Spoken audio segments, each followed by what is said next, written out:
Al Jazeera بھی لکھ رہا ہے کہ انہوں نے مذاق اڑایا کہ یہ لاشیں صرف ٹک ٹاک پہ، فیس بک پہ اور واٹس ایپ پر ملیں گی، وہ قوم کے ساتھ مذاق اور جھوٹ کی سیاست کھیل رہے ہیں۔ تارڑ نے اردو میں اپنے اس پیغام کو لکھا تھا۔ اس سے قبل 28 نومبر کو غیر ملکی میڈیا سے بات چیت کے دوران عطا تارڑ نے کہا تھا کہ احتجاج کے دوران کوئی ہلاکت نہیں ہوئی ہے۔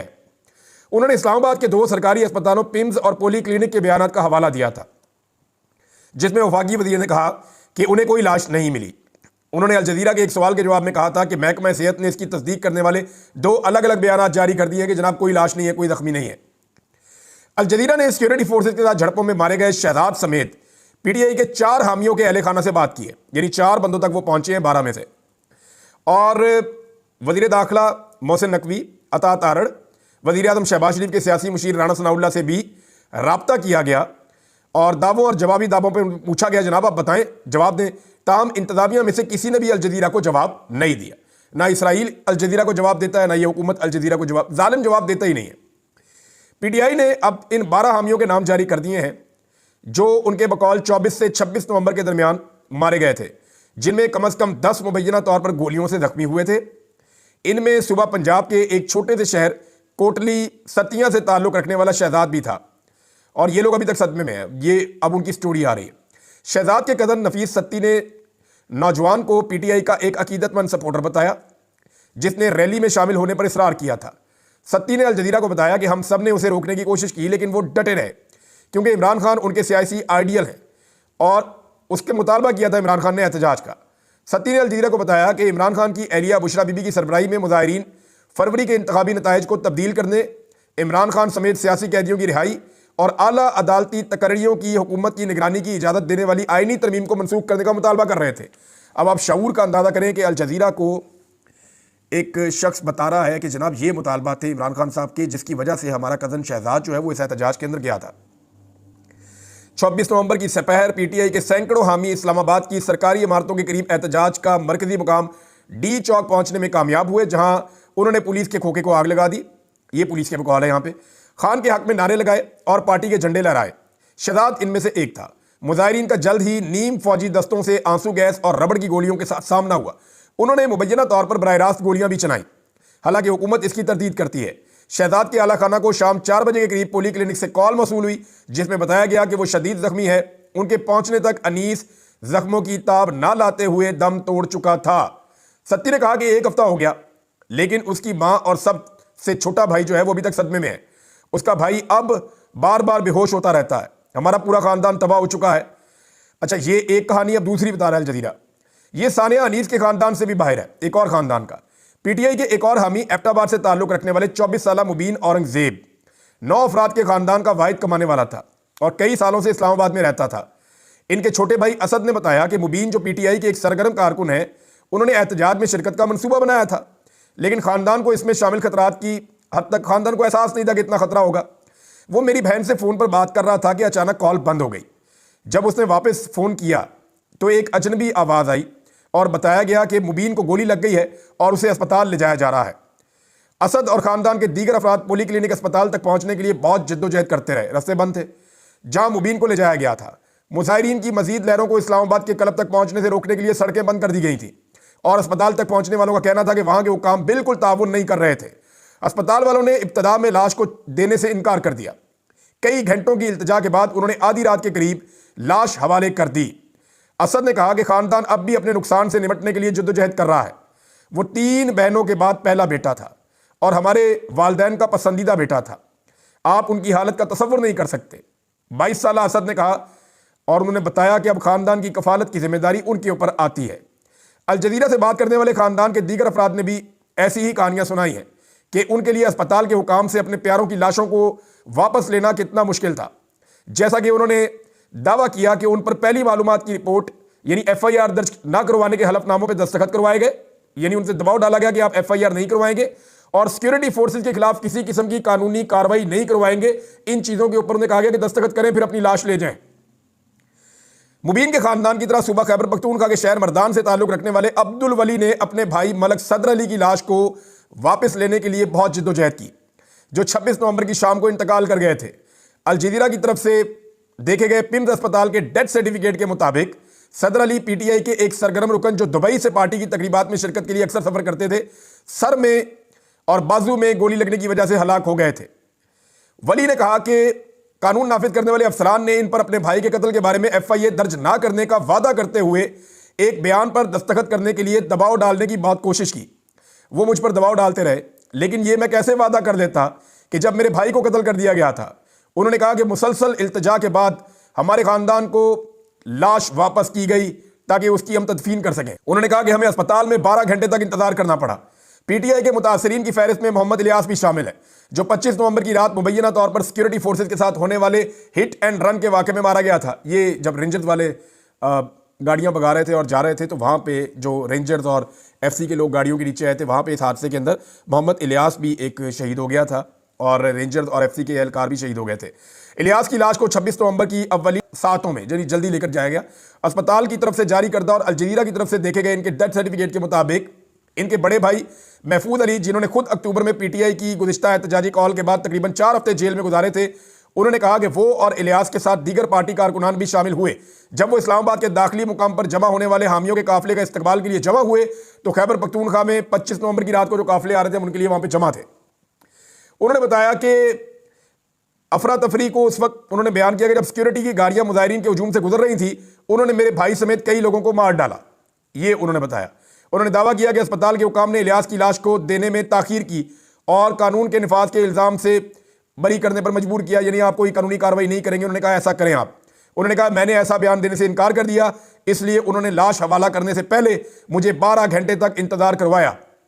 لیکن انہوں نے کہا کہ اپنے بھائی کو کھو دینے یا خود جیل میں وقت گزارنے کے باوجود پی ٹی آئی اور اس کے رہنما خان کے لیے ان کی حمایت بالکل کم نہیں ہوگی۔ دیکھو میرے والد 1987 میں کراچی میں نسلی تشدد میں مارے گئے تھے، اب میرا بھائی مارا گیا ہے جبکہ اس کی بیوی 6 ماہ کی حاملہ ہے۔ نوید علی نے کہا کہ لیکن یہ دھچکے پی ٹی آئی یا عمران خان کے لیے میری حمایت کو تبدیل نہیں کریں گے، ہم نظریاتی حامی ہیں اور خان کے لیے اپنی جان دے دیں گے۔ یہ جناب الجزیرہ کی رپورٹ ہے۔ انہوں نے تفصیل کے ساتھ بتایا کہ کیسے ایک ایک لاش دینے کے لیے اس حکومت نے محکمہ صحت کے ذریعے سے تڑپایا ہے لواحقین کو۔ انہیں بالکل شرم بھی نہیں آئی اور ابھی بھی کئی لوگ اپنے پیاروں کو تلاش کرتے پھر رہے ہیں۔ انہیں نہیں پتا کہ اس کو لاپتہ کیا گیا ہے یا اس کو مار دیا گیا ہے، وہ زندہ ملے گا یا نہیں ملے گا، جیسا کہ شیر افضل مروت صاحب نے بتایا۔ اب جناب رانا ثناء اللہ صاحب نے خواجہ آصف صاحب نے سٹیٹمنٹ دیا ہے اور ان دونوں نے اپنے سٹیٹمنٹ یہ دعویٰ کیا ہے کہ پاکستان تحریک انصاف شاید اب کبھی احتجاج کی کال نہ دے سکے، کیونکہ یہ جو کچھ بھی ہوا ڈی چوک میں انہیں لگتا ہے کہ پی ٹی آئی کی کمر ٹوٹ گئی ہے۔ لیکن میرا ذرا تھوڑا سا اندازہ مختلف ہے۔ دیکھیں پاکستان تحریک انصاف یا عمران خان کو پہچاننے میں ابھی تک اسٹیبلشمنٹ نے بھی غلطی کی ہے اور پی ڈی ایم کی جماعتوں نے یا عمران خان کے سیاسی مخالفین نے بھی غلطی کی ہے۔ میں نے نوجوت سنگھ سدھو کا انٹرویو کیا تھا آج سے چند سال پہلے جب عمران خان صاحب پرائم منسٹر تھے، تو انہوں نے باتوں باتوں میں ایک بات کہی تھی کہ عمران خان کا مخالف یہ بات جان لے کہ اس سے بچنا بہت مشکل ہے۔ ان کو آئیڈیا بھی نہیں ہے یہ کس لیول کا آدمی ہے، انہوں نے بہت ڈراتے ہوئے یہ بات کی تھی۔ تو مجھے لگا شاید دوستی یاری میں کر رہے ہیں، لیکن یہ لوگ اگر عمران خان کو انڈر ایسٹیمیٹ نہ کرتے تو عمران خان سے اتنی مار نہ کھاتے۔ ہمیشہ پاکستان کی اسٹیبلشمنٹ نے اور پاکستان کی پی ڈی ایم کی جماعتوں نے عمران خان کے سیاسی مخالفین نے عمران خان کو انڈر ایسٹیمیٹ کرنے کی غلطی کی ہے۔ وہ ہمیشہ یہ سوچتے ہیں کہ اب عمران خان کی بریک لگ جائے گی، یعنی ان کا اندازہ تھا کہ عمران خان جیل میں جائے گا 2 دن میں ٹوٹ جائے گا۔ آج 1.5 سال ہونے والا ہے، عمران خان کو جیل میں جانے پہ یہ اتنا سب نہیں توڑ پائے۔ وہ اپنے موقف میں پیچھے ہٹنے کی بجائے 4 قدم آگے ہی آ گیا ہے اور آج اس کا اثر رسوخ اور ملک کے اندر اس کا طوطی زیادہ بولتا ہے۔ فواد چودھری نے بڑی زبردست بات کی۔ سوال یہ کیا گیا تھا کہ عمران خان نے کہا کہ میرے پاس آخری کارڈ ہے، تو وہ کون سا کارڈ ہے؟ تو فواد چودھری نے کہا سارے کارڈ ہی اس وقت عمران خان کے پاس ہیں۔ پاکستان کی پالیٹکس عمران خان کے گرد گھومتی ہے، وہی پالیٹکس کو گھماتا ہے اور وہی فیصلے کرتا ہے کہ اب کیا ہوگا۔ تو عمران خان جیل سے ایک آواز دیتا ہے اور پورا ملک بند ہو جاتا ہے، یہ سب جانتے ہیں اور یہ کیپیسٹی صرف عمران خان کے پاس ہے۔ میرے خیال میں غلطی کی گنجائش نہیں ہے حکومت کے پاس اور غلط ایسٹیمیٹ کرنے کی گنجائش نہیں ہے۔ پاکستان تحریک انصاف کو اگر عمران خان صاحب ابھی کال دے دیں کہ 4 دن کے بعد دوبارہ آنا ہے، تو آپ دیکھیے گا جیسے پہلے لوگ آئے تھے، لوگ پھر نکل کر 4 دن کے بعد دوبارہ اسلام آباد کی طرف چل پڑیں گے اور یہ ایسے ہی ہوگا۔ اچھا ایک اور چیز ہے، مریم نواز صاحبہ نے یونیورسٹی کا ایک کا دورہ کیا، مجھے کچھ لوگوں نے خبریں دی ہیں تو میں نے کہا وہ میں آپ کے ساتھ شیئر کر لوں۔ بڑا اس کا چرچا کیا جا رہا ہے کہ یونیورسٹی میں مریم نواز پہنچی، نوجوانوں کے ساتھ خطاب کیا۔ ان کا یہ خواب ہی رہ جائے گا کہ یہ اوپنلی جا کے نوجوانوں کو ملے اور ان کے ساتھ بات چیت کریں۔ یہ بند کمروں میں نوجوانوں کے ساتھ مل سکتے ہیں، کنٹرول انوائرمنٹ میں نوجوانوں کے اوپر پولیس کھڑی کر کے، سیکیورٹی کھڑی کر کے یہ نوجوانوں کے ساتھ مل سکتے ہیں، ادروائز یہ نہیں مل سکتے۔ ایک تو پہلے جو پروگرام ہے وہ آپ دیکھ لیجئے کہ یہ جو پروگرام ہے یہ عمران خان صاحب کا پروگرام تھا، جس کو احساس پروگرام کا اسکالرشپ تھا، ایک احساس اسکالرشپ کا ایک پروگرام تھا جو عمران خان صاحب نے دیا تھا۔ عمران خان صاحب کا پروگرام یہ تھا کہ جتنے بھی طلبہ جو غریب ہیں، مستحق ہیں اور پڑھتے بھی ٹھیک ہیں، تو ایک کمیٹی بنا کے ان کا فیصلہ کیا جائے اور ان کو دیا جائے اسکالرشپ۔ لیکن اس حکومت نے آگے تبدیل یہ کر دیا کہ جو زیادہ نمبر لے گا اس کو اسکالرشپ مل جائے گا۔ یعنی زیادہ نمبر تو وہی لے گا نا جس کے پاس زیادہ سہولتیں ہیں، جو بہتر تعلیم حاصل کر سکتا ہے، جو زیادہ اچھی ٹیوشن بھی لے سکتا ہے، جو زیادہ محنت کر سکتا ہے، جو نوکری نہیں کرتا اپنی پڑھائی کے ساتھ۔ اب وہ بچہ جو غریب ہے، جو پڑھائی کے ساتھ نوکری بھی کر رہا ہے، کبھی ادھر بھاگ کبھی ادھر بھاگ، جس کے اوپر بہت ذمہ داریاں ہیں، وہ زیادہ نمبر نہیں لے پائے گا۔ اس لیے عمران خان صاحب نے کرائٹیریا رکھا تھا کہ کمیٹی بنائی تھی کہ آپ دیکھیں گے کہ غریب ہو اور مستحق ہو اور تعلیم حاصل کرنا چاہتا ہو اور مناسب تعلیم بھی لے رہا ہو تو آپ ان کو دیں گے۔ آپ اب کئی بچے ہیں جو بہت امیر ہیں، بہت پیسے والے ہیں، ان کے نمبر زیادہ آ جاتے ہیں تو ان کو آپ اسکالرشپ دیتے ہیں تو ان کو کیا فائدہ اس کا؟ لیکن انہوں نے کرائٹیریا تبدیل کر کے یہ والا کر دیا، عمران خان والا تبدیل کر دیا۔ دوسرا، انہوں نے اس کے پیسے کچھ بڑھا دیے لیکن طلبہ کی تعداد کم کر دی۔ پیسے اوورآل اتنے ہی ہیں، لیکن انہوں نے مثال کے طور پہ عمران خان اگر 3000 بچوں کو پیسے دے رہے تھے تو انہوں نے 2000 بچوں کو پیسے دیے، لیکن پیسے تھوڑے بڑھا دیے۔ تو اس طرح انہوں نے تھوڑا بہت رد و بدل کر کے اس کو اپنا نام دے دیا کہ مریم نواز کا کوئی اسکالرشپ کا پروگرام آ گیا۔ اب یہ جو پنجاب یونیورسٹی ہے جہاں پہ یہ گئے ہیلے کالج والی سائڈ پہ، ابو بکر صاحب ہیں ہمارے سینئر جرنلسٹ ہیں اور بڑی زبردست وہ جرنلزم کرتے ہیں۔ میں نے تقریباً ان کا کوئی 20 سال کا تجربہ ہے، میری ان سے بات ہو رہی تھی تو انہوں نے مجھے بتایا کہ وہ پنجاب یونیورسٹی میں ان کا بہت آنا جانا اور بہت تعلقات ہیں۔ تو انہوں نے بتایا جی کہ 30,000 کے قریب اس کیمپس کے اندر طالب علم ہیں، تمام طالب علموں کو چھٹی دے دی گئی تھی اور آن لائن کلاسز کا اجرا کر دیا گیا تھا۔ یعنی طلبہ نہیں آئیں گے جس دن مریم نواز آئے گی یونیورسٹی میں۔ وجہ یہ ہے کہ پھر طلبہ جو ہے وہ نعرے لگائیں گے، طلبہ جو ہے وہ سچ بولیں گے، طلبہ جو ہے وہ آئینہ دکھائیں گے، یہ برداشت نہیں ہوگا مریم نواز سے، تنقید تو برداشت ہوتی نہیں ان سے۔ تو لہٰذا ڈرے ہوئے اتنے ہیں کہ سارے طلبہ کو دے دی چھٹی، اور جن طلبہ کو دینے تھے اسکالرشپ صرف ان کو بلا لیا۔ اب وہ طلبہ بنتے ہیں کوئی 10-15% بنتے ہیں، 10% میرے خیال میں بنتے ہیں پوری یونیورسٹی کا۔ یعنی 90% طلبہ کو چھٹی دے کے گھر بھجوا دیا۔ 30,000 ٹوٹل جو ہے نا وہ طلبہ ہے، اور 30,000 میں سے انہوں نے 90% طلبہ کو بھجوا دیا ان کے گھروں میں، اور انہیں کہا کہ آپ آن لائن کلاسز لے لیں۔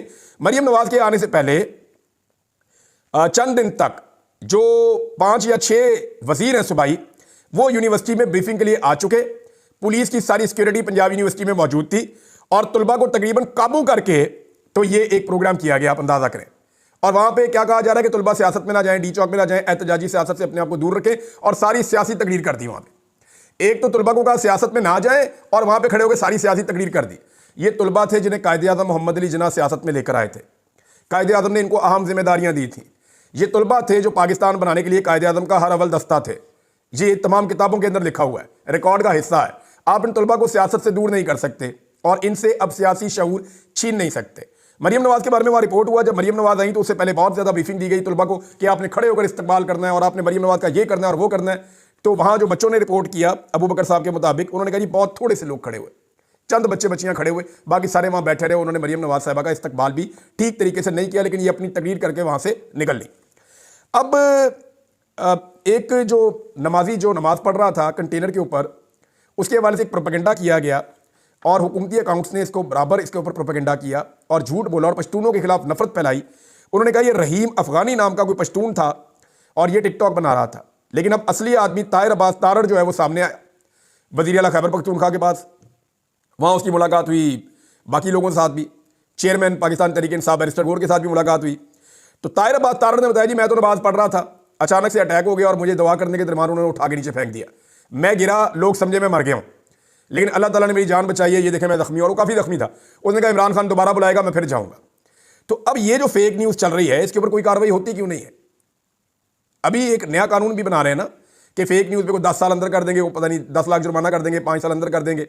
اور بھئی یہ حکومت ہی فیک ہے، یہ وزیر بھی فیک ہے، یہ مینڈیٹ ہی جعلی ہے، یہ وزیر اعظم بھی جعلی ہے، یہ وزیر اعلیٰ بھی جعلی ہے، یہ جتنے وزیر ہیں یہ بھی جعلی ہے، صدر کا الیکشن بھی جعلی ہوا ہے کیونکہ مینڈیٹ ہی جعلی ہے۔